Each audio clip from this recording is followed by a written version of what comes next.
Quantum chemistry के last lectures के अंदर आप लोग पढ़ रहे थे हक्कल मॉलिक्यूलर ऑर्बिटल थ्योरी, जिसके अंदर आपके पास कुछ सिस्टम्स होते हैं। उन सिस्टम के कोरस्पोंडिंग आपको ड्रॉ करने पड़ते हैं अपने एनर्जी लेवल्स, और हर एक एनर्जी लेवल के कोरस्पोंडिंग आपको अपना वेव फंक्शन भी निकालना होता है। वेव फंक्शन की एप्लीकेशंस भी आप लोग देख चुके हो, एनर्जी लेवल की एप्लीकेशंस भी आप लोग देख चुके हो। आज हम लोग पढ़ने वाले हैं अपना नेक्स्ट टॉपिक, जो कि होने वाला है मॉलिक्यूलर ऑर्बिटल थ्योरी का क्वांटम मैकेनिकल ट्रीटमेंट। तो स्टार्ट करते हैं इस लेक्चर को।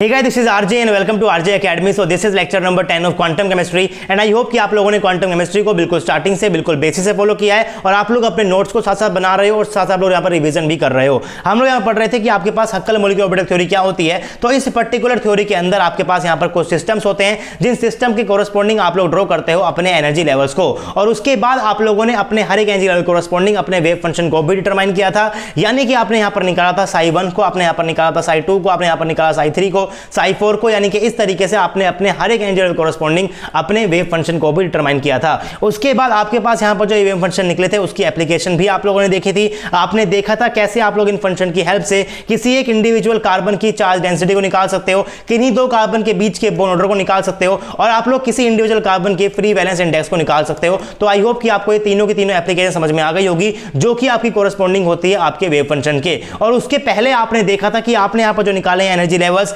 इनकी एप्लीकेशंस क्या क्या होती हैं। तो आई होप कि आपको एचएमओटी जो है वो पूरी की पूरी समझ में आ गई होगी। सारे के सारे क्वेश्चंस भी आप लोग यहां पर बड़े आराम से कर पा रहे होंगे। उसके बाद आपने पढ़ी थी एक्सटेंडेड हक्कल थ्योरी, जिसके अंदर आपके पास कुछ ऐसे सिस्टम्स होते हैं, कुछ ऐसे कॉन्जुगेटेड सिस्टम होते हैं जिसके अंदर कार्बन एटम के अलावा आपके पास कोई और हेटेरो एटम हो सकता है। जनरली आपके पास क्या होता है, ऑक्सीजन होता है, आपके पास क्या होता है, नाइट्रोजन होता है। और एक क्वेश्चन आपके पास आ चुका है गेट एग्जाम के अंदर, जो मैंने आपको दिया था लास्ट क्लास के अंदर, क्लास को खत्म करते करते। क्वेश्चन क्या है, एक बार आपके सामने दोबारा यहां पर पढ़ देता हूं। क्वेश्चन क्या था, set up the Huckel determinant for methyl imine CH2 double bond NH taking beta CN as 1 beta and alpha n is equivalent to alpha plus का 0.5 beta, where alpha and beta represents the usual Coulomb and resonance integral respectively, and obtain the Huckel molecular orbital theory energy levels। तो last class में मैंने आपको बताया था किस तरीके से आप इस क्वेश्चन को कर सकते हो, कैसे आप लोग यहाँ पर अपने अल्फा n को और कैसे आप लोग यहाँ पर बीटा CN को आप लोग कन्वर्ट कर सकते हो अल्फा कार्बन के अंदर और बीटा CC के अंदर। अगर आपके पास यहाँ पर अल्फा के पास कुछ भी नहीं लिखा हुआ है, दैट मीन्स आप लोग बात कर रहे हो अल्फा कार्बन की।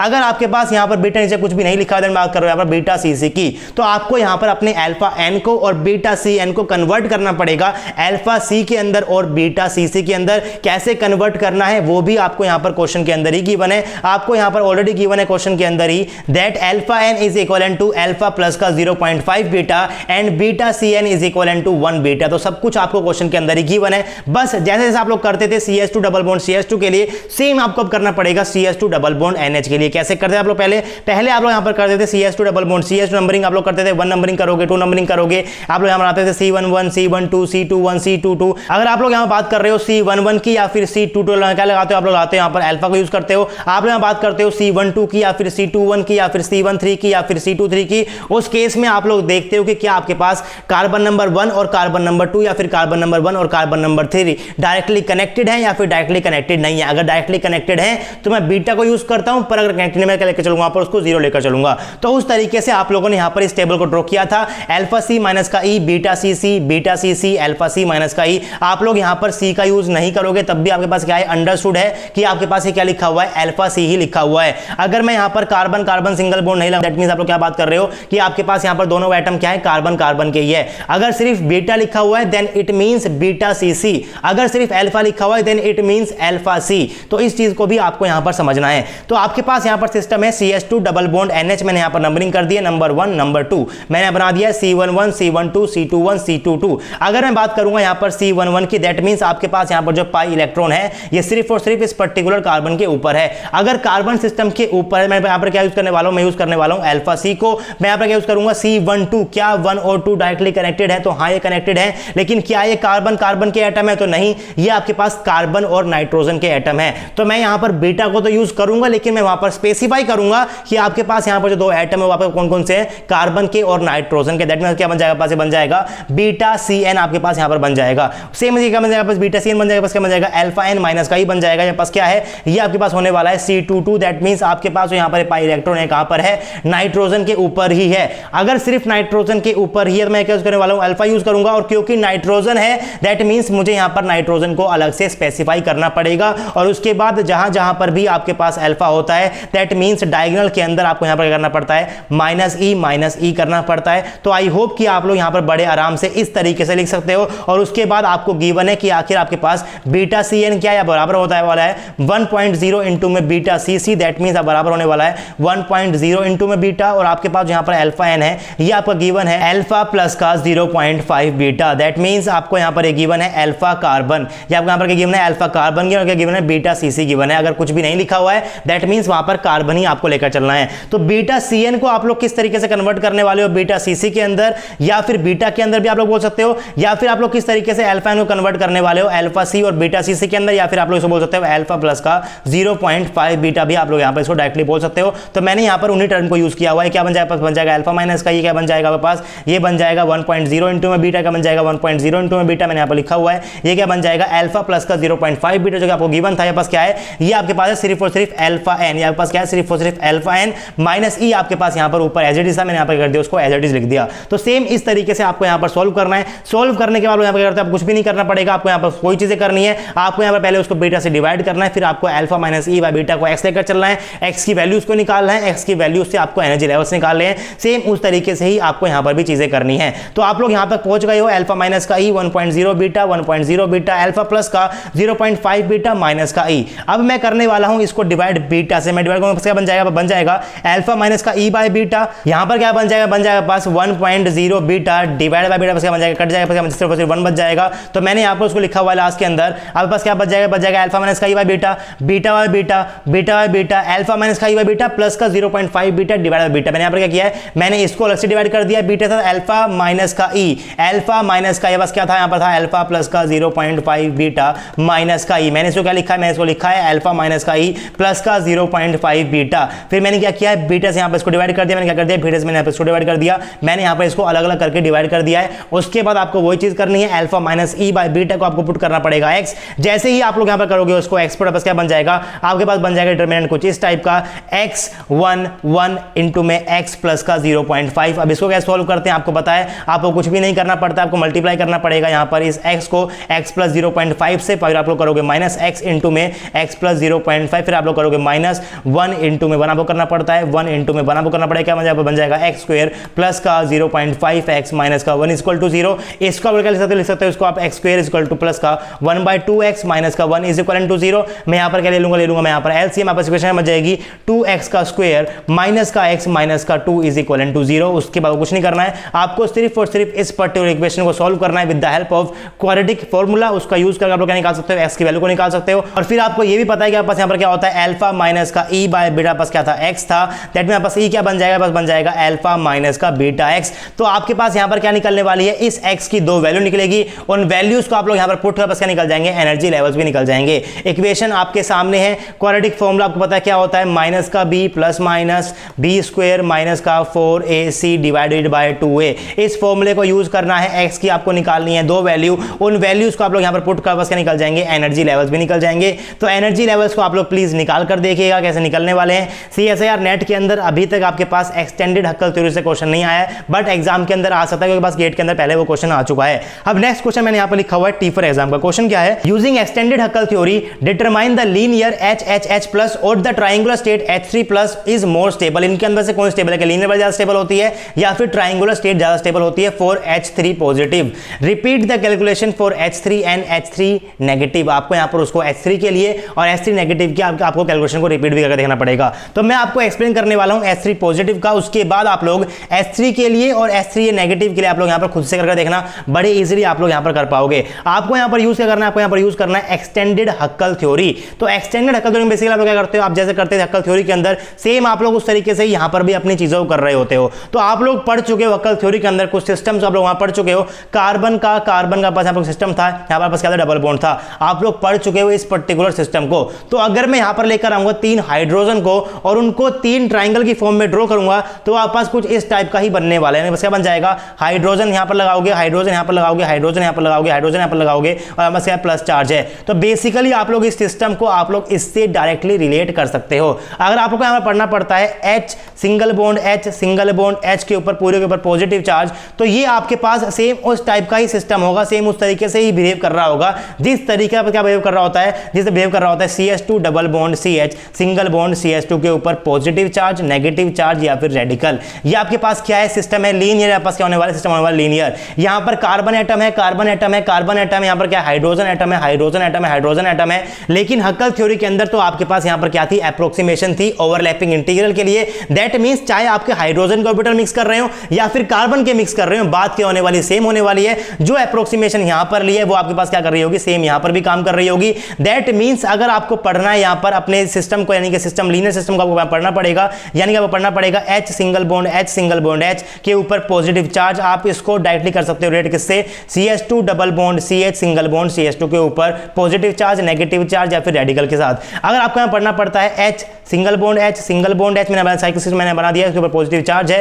तो आप लोग इसको कर सकते हो रेट किससे रेट करने वाले हो, इस वाले सिस्टम से आप लोग कर सकते हो इसको directly rate, negative charge, positive charge और रेडिकल। तो आपको यहां पर दो सिस्टम आपको पता है पहले से ही, आपको पता है कि इन सिस्टम के पास एनर्जी लेवल कैसे होते हैं, तो वो सेम एनर्जी लेवल पास किसके लिए होने वाले हैं, इन सिस्टम्स के लिए भी होने वाले हैं। बस आपको उसके अंदर इलेक्ट्रॉन्स की फीलिंग करनी है। आप लोग पढ़ चुके हैं सिस्टम, मान लो इस टाइप का होता है, प्लस चार्ज है, नेगेटिव है, रेडिकल है, तो आप पास एनर्जी लेवल्स क्या होते हैं, अल्फा माइनस का बीटा, अल्फा प्लस का 2 बीटा। इसके लिए आप लोग पढ़ चुके हो, प्लस होता है, नेगेटिव होता है, रेडिकल होता है, क्या होता है बस अल्फा प्लस का √2 बीटा, अल्फा इनटू में अल्फा माइनस का √2 बीटा। तो ये सेम सिस्टम आप लोग यूज कर सकते हो इस लीनियर फॉर्म के लिए भी और आप लोग यूज कर सकते हो उसको इस वाली फॉर्म के लिए भी। आई होप कि आपको ये वाली बात भी समझ में आ गई होगी। तो अब आपको पता है कि आपके पास अगर सिस्टम होने वाला है H3 पॉजिटिव, दैट मीन मैंने क्या बनाया हुआ है, मैंने यहां बनाया हुआ है H3 पॉजिटिव। आपको पता है कि एक हाइड्रोजन के पास कितने इलेक्ट्रॉन होते हैं, एक होते हैं, तो 3 के पास कितने हो जाएंगे, 3 इलेक्ट्रॉन हो जाएंगे। दैट मीन आपके पास यहां पर 3 इलेक्ट्रॉन है और क्योंकि आपके ओवरऑल मॉलिक्यूल के ऊपर चार्ज क्या पॉजिटिव है, दैट मींस आपके पास यहां पर क्या हो गया, एक इलेक्ट्रॉन आपको छोड़ना पड़ेगा। तो आपस क्या बन टोटल आपस बन जाएंगे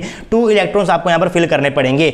H3 पॉजिटिव के अंदर आपस यहां पर क्या होते हैं, 2 इलेक्ट्रॉन होते हैं, 3 आपके पास यहां पर क्या होने वाले हैं, हाइड्रोजन के सेंटर होने वाले हैं। तो आपके पास इसके कोरस्पॉन्डिंग एनर्जी लेवल्स है। मैं क्या करने वाला हूं, यहां भर दूंगा 2 इलेक्ट्रॉन को। आपके पास के कोरस्पॉन्डिंग एनर्जी लेवल में क्या भर दूंगा, यहां पर 2 इलेक्ट्रॉन को भर दूंगा। तो इलेक्ट्रॉन को फिल करने के बाद आप लोग निकाल सकते हो कि उसकी एनर्जी कितनी है। फिर जिसकी कम एनर्जी होगी वापस क्या हो जाएगा, ज्यादा स्टेबल हो जाएगा। ये क्वेश्चन टीफर एग्जाम के अंदर आया था, लेकिन इस क्वेश्चन से आपके पास एक कंसेप्ट जो राइज होने वाला है उसके ऊपर से आपके CSIR नेट के अंदर डायरेक्ट 4 मार्क्स का क्वेश्चन आया हुआ है। जैसे ही आप लोग ड्रॉ करने वाले अपने एनर्जी लेवल्स को फिल करोगे, यहां पर आप लोग 2 इलेक्ट्रॉन को आप लोग क्या निकाल सकते हो कि आपके पास यहां पर एनर्जी कितनी है, कितनी हो जाएगी, एक इलेक्ट्रॉन कितनी है, अल्फा प्लस का 2 बीटा, 2 कितनी हो जाएगी, 2 इंटू में अल्फा प्लस का 2 बीटा। दैट मींस आपके पास यहां पर क्या आ जाएगा, 2 अल्फा प्लस का 4 बीटा आ जाएगा। इधर क्या आ जाएगा, 2 अल्फा प्लस का 2 बीटा आ जाएगा। तो यहां पर क्या है, 4 है, दैट मींस आपके पास क्या है, 2 इंटू में 2 है। यहां पर क्या है, 2 इंटू में है √2। यहां पास क्या होने वाला है, कम नंबर होने वाला है, पास क्या होने वाला है, ज्यादा नंबर होने वाला है। तो बीटा के साथ जिसकी ज्यादा वैल्यू बड़ी होती है बस क्या हो जाएगी, कम एनर्जी हो जाएगी।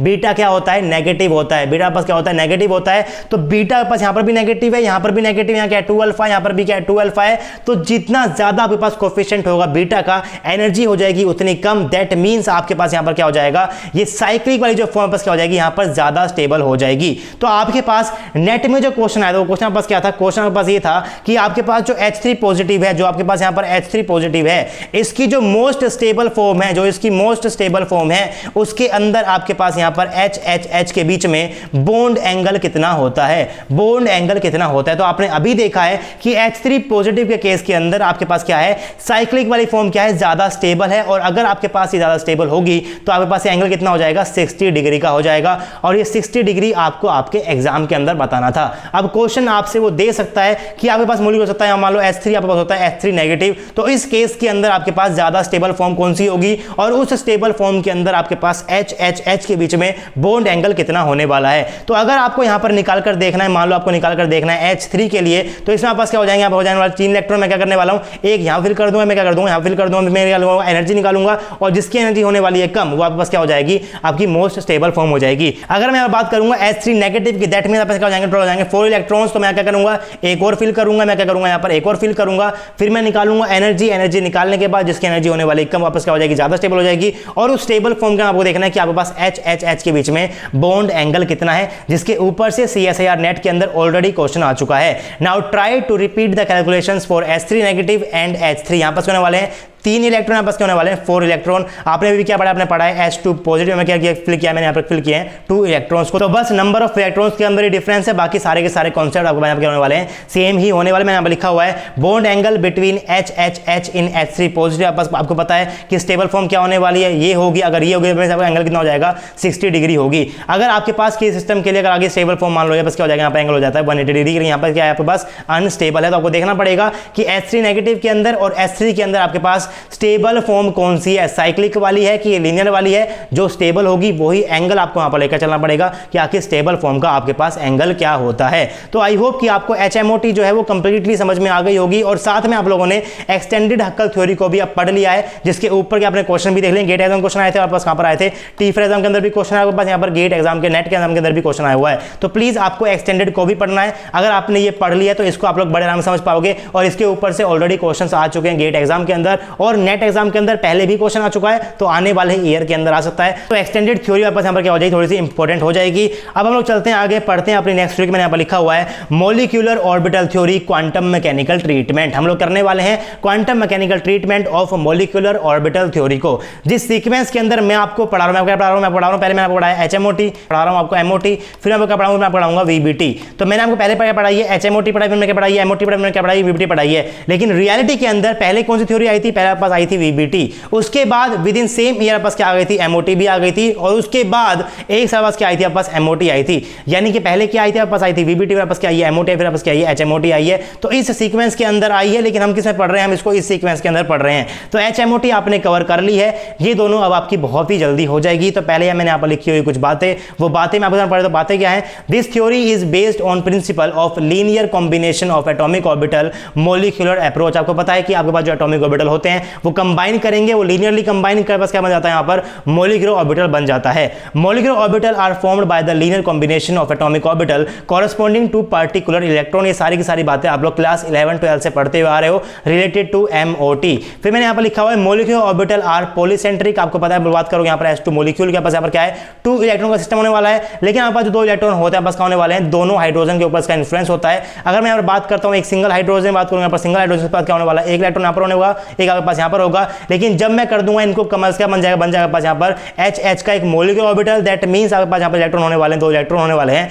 यहाँ पास क्या होने वाले हैं, इस एक सिंगल इलेक्ट्रॉन के ऊपर इसका भी इन्फ्लुएंस होगा, और क्या होने वाला है, इसका भी इन्फ्लुएंस होने वाला है। यानी कि एक सिंगल इलेक्ट्रॉन के ऊपर आपके पास क्या कर रहे होंगे, यहाँ पर एक से ज्यादा सेंटर क्या कर रहे होंगे, उसको इन्फ्लुएंस कर रहे होंगे। That means molecular orbital are polycentric. Overlapping integral plays an important role in this theory. आपने अभी जस्ट कवर की है HMOT, जिसके अंदर आप लोग बात कर रहे थे कि आपके पास यहाँ पर होता है S12 S2 लेकर चल देते, इसको 0 के बराबर लेकर चल देते थे। लेकिन HMOT के अंदर आपने उसको 0 ले लिया, कोई बात नहीं, वापस क्या थी, अप्रोक्सीमेशन थी, खराब अप्रोक्सीमेशन थी। लेकिन MOT के अंदर आपके पास यहाँ पर क्या होता है, overlapping integral plays an important role. यहाँ पर आप लोग इसको 0 के बराबर कभी भी नहीं लेकर चलोगे, ना MOT के अंदर लेकर चलने वाले हो, ना ही VBT के अंदर लेकर चलने वाले हो। अगर क्वेश्चन के अंदर मेंशन होगा कि आप लोग इसको 0 ले सकते हो, तभी आप लोग उसको 0 लोगे। अगर क्वेश्चन के अंदर मेंशन नहीं है तो आप लोग यहाँ पर उसको 0 लेकर नहीं चलने वाले हो। अब बेसिकली आपके पास ओवरलैपिंग होती है, आपको पता है कि MOT के अंदर पास क्या हो रहा है, एक एटॉमिक ऑर्बिटल आएगा, दूसरा आएगा, इनके बीच में क्या होती है, ओवरलैपिंग होती है, फिर उससे क्या बनता है, एक मॉलिक्यूलर ऑर्बिटल बन जाता है। अब ये ओवरलैपिंग कितनी हो रही है उसके ऊपर डिपेंड करता है कि आपके पास जो बनने वाला MOT है वो कितना पावरफुल है। दैट मींस अगर मैं बात करूंगा सिंपल से 2 एटम की बात कर रहा हूं, यहाँ पर A एटम पास यहाँ पर है, B एटम पास यहाँ पर है, एक ऑर्बिटल पास यहाँ पर आया है, एक आपके पास यहाँ से आया है, तो इनके बीच में क्या होने वाली है, कुछ ना कुछ ओवरलैपिंग होगी। इसको मैं क्या बोलता हूँ, इसको मैं यहाँ पर बोलने वाला हूँ ओवरलैपिंग इंटीग्रल। अब आपके पास इस A के बीच में और B के जो डिस्टेंस में क्या बोल रहा हूँ, इसको बोल रहा हूँ R। इसको मैं क्या डिफाइन कर रहा हूँ, R डिफाइन कर रहा हूँ। अब इस R की जो वैल्यू है, अगर मैं इस R की वैल्यू को यहाँ पर लेकर चल दूंगा 0, यानी कि आपके पास यहाँ पर डिस्टेंस है इन दोनों के बीच में, अगर मैं इस R को अप्रोच करा दूंगा 0 के पास, यानी कि आपके पास जो R है क्या हो गया, बिल्कुल आपके पास बिल्कुल पास में आ गए हैं, तो उस केस में आप लोग क्या बोलने वाले हो कि आपके पास ये ओवरलैपिंग क्या हो जाएगी, बिल्कुल बहुत ज्यादा आपके पास क्या हो जाएगी, ओवरलैपिंग हो जाएगी। दैट मींस आपके पास S क्या हो जाएगा, लगभग 1 के बराबर हो जाएगा। अगर आपका जो R है वो क्या कर रहा होगा, 0 जीरो की तरफ अप्रोच कर रहा होगा। लेकिन अगर मैं इस आर को अप्रोच करा देता हूं इन्फिनिटी तरफ, इनके पास जो एटम यहां पर है, आपके पास जो बी एटम कहां पर होने वाला है, ये में डिस्टेंस कितना हो गया पर इन्फिनिटी पर डिस्टेंस हो गया है, यानी कि आपके पास जो ए एटॉमिक ऑर्बिटल जो बी है ये बहुत दूर दूर है। अगर ये बहुत दूर दूर होंगे तो डेफिनेटली आपके पास यहां पर जो ओवरलैप है क्या हो जाएगी, कम हो जाएगी। आपके पास एक ऑर्बिटल यहां पर है, आपके पास क्या है, एक ऑर्बिटल यहां पर है, इनके बीच यहां पर क्या मान लो आर डिस्टेंस में यहां पर इसको लेकर चल रहा हूं। अगर मैं इस आर को करूंगा कम, आपस क्या हो जाएगा, कुछ इस टाइप से बन जाएगा। तो जैसे जैसे आपके पास यहां पर ये आर कम होता है, बस यहां पर क्या हो जाएगी, ओवरलैपिंग इंक्रीज हो जाएगी। लेकिन अगर मैं इस आर को इंक्रीज कर दूंगा, बहुत ज्यादा इंक्रीज कर दूंगा, तो इनके बीच में क्या है, ओवरलैपिंग बिल्कुल ही जीरो है। दैट मींस अगर आपका जो आर है वो जीरो की तरफ कर रहा होगा अप्रोच, तो आपके पास एस क्या हो जाता है, 1 के बराबर हो जाता है। अगर आपके पास इन दोनों के बीच का डिस्टेंस आपके पास क्या हो जाएगा, बिल्कुल जीरो के बराबर हो जाएगा। दैट मींस क्या कर गए हो, पूरी तरीके अच्छे तरीके से ओवरलैप कर गए, तो आपके पास एस क्या बन जाएगा, पास 1 के बराबर बन जाएगा। लेकिन अगर आपके पास आर अप्रोच कर रहा होता है इन्फिनिटी को, यानी कि आपका डिस्टेंस बहुत ज्यादा हो जाएगा। दैट मींस आपके पास एस क्या हो जाएगा, यहां पर जीरो हो जाएगा। और एस का यानी कि ओवरलैपिंग इंटीग्रल का और आर का रिलेशन क्या होता है, वही मैंने यहां पर लिखा हुआ है, S is equal to 1 plus R plus का R square divide by 3 into में e raise to the power minus R. इसके ऊपर से आज तक कभी भी क्वेश्चन नहीं आया है, बस मैंने इसको लिखा हुआ है ताकि आप लोग यहां पर क्या समझ जाओ कि जब आर जीरो की तरफ अप्रोच करेगा तो एस क्या हो जाएगा, 1 हो जाएगा, और जब आर इंफिनिटी की तरफ अप्रोच करेगा बस एस क्या हो जाएगा, यहां पर जीरो के बराबर हो जाएगा। तो अगर मैं इस इक्वेशन के अंदर आर को पुट करने वाला हूं, 0 0 0 पूरा की पूरा क्या बन जाएगा, यहां पर 1 प्लस का 0 इंटू में 1 बन जाएगा। ई रेज़ टू माइनस 0 का बस क्या होता है, 1 ही होता है, बस क्या बन जाएगा, 1 बन जाएगा।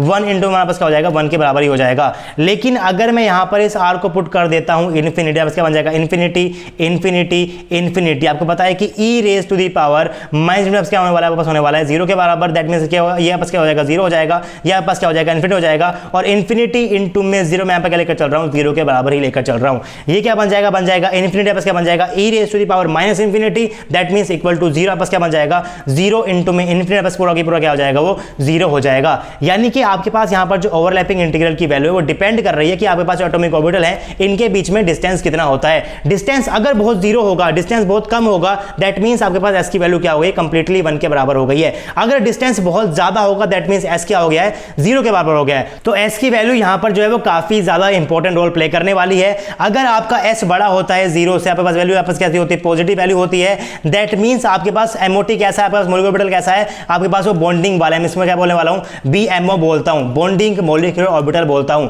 अगर आपके पास एस कम होता है 0, कैसी वैल्यू होने वाली है, नेगेटिव वैल्यू होगी। उस केस में क्या हो जाएगा, ये एंटी बॉन्डिंग मॉलिक्यूलर ऑर्बिटल हो जाएगा। उसमें क्या बोलने वाला हूं, एबीएमओ बोलता हूं, एंटी बॉन्डिंग मॉलिक्यूलर ऑर्बिटल। अगर आपका एस होता है इक्वल टू 0, क्या बोलने वाला हूं, नॉन बॉन्डिंग बोलूंगा। इसे मैं क्या बोलता हूं, NBMO, that means non bonding molecular orbital. तो आई होप कि आपका बेसिक जो है वो क्लियर हो गया होगा, आखिर बीएमओ क्या होता है, एबीएमओ क्या होता है और एनबीएमओ क्या होता है। और हक्कल वाले केस के आप लोग यहां पर क्या लेकर चल रहे थे, इसकी वैल्यू को 0 के बराबर लेकर चल रहे थे। वहां पर क्या मान, इसको 0 के बराबर मान लिया था। लेकिन आपके पास ये कभी भी 0 के बराबर नहीं हो सकता, क्योंकि अगर ओवरलैपिंग इंटीग्रल आपके पास 0 के बराबर हो गया, दैट मींस आपके पास किन्हीं दो ऑर्बिटल के बीच में ओवरलैपिंग नहीं हो रही है। और अगर ओवरलैपिंग नहीं हो रही है तो आपके पास कोई भी बॉन्ड की फॉर्मेशन भी नहीं हो रही है। आप लोग डेफिनेशन पढ़ते हो कोवैलेंट बॉन्ड के अंदर, जहां पर बात करते हो शेयरिंग ऑफ इलेक्ट्रॉन की। दैट मींस आप लोग क्या करते हो, ऑर्बिटल के थ्रू इलेक्ट्रॉन को शेयर करते हो। तो अगर आपके पास ओवरलैपिंग इंटीग्रल 0 है, दैट मींस आपके पास जो दो एटम है उनके ऑर्बिटल के बीच में कोई भी ओवरलैपिंग नहीं हुई है।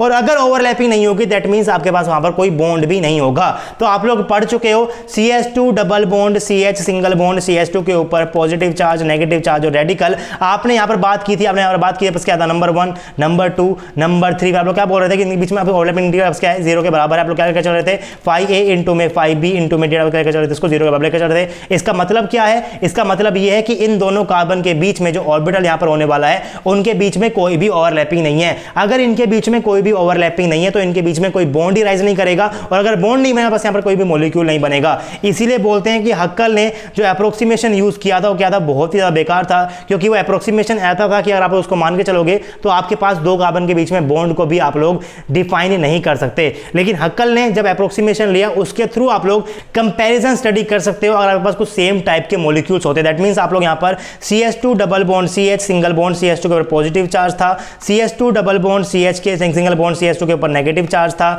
CH2 double bond CH single bond CH2 के ऊपर रेडिकल था। आप लोग इन तीन मॉलिक्यूल के बीच में कंपैरेटिव स्टडी कर सकते हो, लेकिन आप लोग किसी सिंगल मॉलिक्यूल के बारे में ज्यादा इंफॉर्मेशन नहीं बता पाओगे। क्यों नहीं बता पाओगे, क्योंकि आपने यहां पर क्या लेकर चला, आपने यहां पर S की वैल्यू को 0, यानी कि आप लोग लेकर चल रहे थे यहां पर S12 को 0, S13 को जीरो, क्योंकि वो आपके पास जीरो नहीं होता है, दैट मीन्स आप लोग उसको यहाँ पर जीरो लेकर नहीं चल सकते।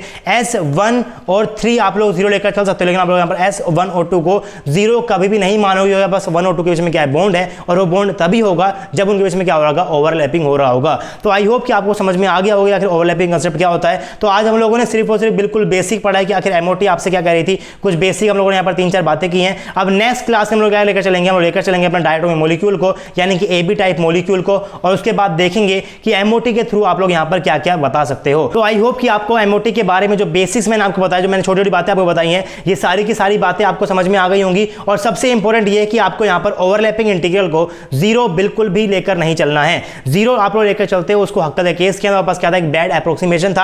अब हम लोग पढ़ने वाले हैं एमओटी को और वीपीटी को, वहां पर हम लोग ओवरलैपिंग इंटीग्रल को जीरो लेकर नहीं चलेंगे, उसकी कुछ वैल्यू को लेकर चलेंगे, और फिर हम लोग कुछ चीजों को निकालने वाले हैं। तो आई होप कि आपको आज की वीडियो अच्छा लगा होगा। वीडियो आपको अच्छा लगा, वीडियो को लाइक कर सकते हो, चैनल के ऊपर नहीं सब्सक्राइब नहीं किया हुआ, चैनल को सब्सक्राइब कर लो, और सब्सक्राइब करते हुए आपको नोटिफिकेशन बेल आइकन को भी प्रेस करना है, ताकि नोटिफिकेशन भी आप तक टाइमली पहुंचती रहे। आपसे मिलेंगे नेक्स्ट वीडियो, तब तक के लिए पढ़ते रहिए, पढ़ाते रहिए, खुश रहिए। Thank you very much.